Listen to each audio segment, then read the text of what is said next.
Hi everyone, welcome to my video series called Genealogy Source Citation Punctuation Guidelines. In this video, I'm going to give you some ideas for creating a style guide. I'm Lisa Stokes, the creator of Genealogy Source Citation Simplified, and I'm glad that you're here to learn about creating a style guide today. Some citation decisions are style choices with no right or wrong rules governing them. So the purpose of a style guide is to help you make and record style choice decisions along with any other guidelines you'd like to record as well. Here's a screenshot of my style guide. I compiled it in a Word document, but you could keep yours on an Excel spreadsheet or a Google Doc or a Google Sheet of some sort. You could also use Airtable or any other program that you use often and that you're familiar with. I share this complete document in my course, but I'd like to go over a few of the examples in this video to get you started creating your own citation style guide.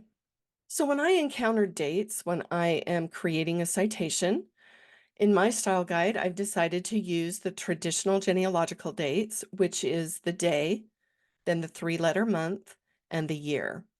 I've chosen not to put a 0 in front of single-digit numbers. So the example here is 3 Feb 2022. So let's talk about name spellings. I use the spelling from the document for the citation for that document. If there are multiple spellings within that document, I choose the one that's the most accurate and go with that for the citation. If for some reason I need to point out the different name spelling or the different usage in my report, I will put that unusual spelling in quotation marks.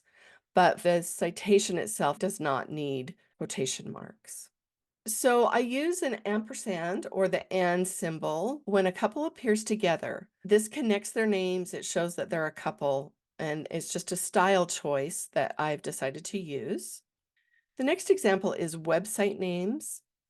I have chosen to spell the website name as it's portrayed on the website.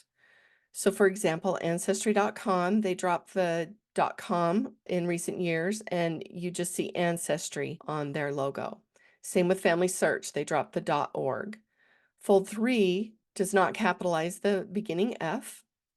Newspapers.com still uses the .com. It really is integral to the part of their name to express who they are. And then Find a Grave recently started using a lowercase a. If you notice, they also have a space in between that. They don't run it all together. Another decision that you need to make is how you're going to handle translations. So I've decided that I will use the original language followed by an English translation in parentheses. Keep in mind that brackets are also acceptable for translations. And then another example is the number symbol. I've decided I will omit the space between the number and the symbol. So for example, if I were talking about a microfilm, I would just say microfilm number, no space, and then the number. That's a little one, but it's just an example of things you can decide on so that you always are consistent throughout all of your citations. Another list that I keep to help me with style choices and also regular citation guidelines is what I call my reference guidelines. I keep it on one of the tabs in my record type template bank on my Google Drive, and I do this so that I can share it with my students.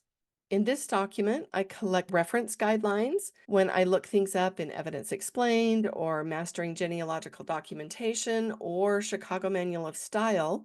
I will record this in my own words, and then I add a citation here to show where it is that I found that information. I like to keep them here in this document so that they're always on hand and I don't have to go look things up if I need a little reminder about something. And again, you can create your reference guidelines in any program that works for you. Here is the resource list that I used for this video if you have any questions you want to go look up on your own. Thank you for joining me today. I hope that some of these ideas will help you write consistent source citations. If you'd like to learn more, please visit my website and my blog. The links are in the video notes below.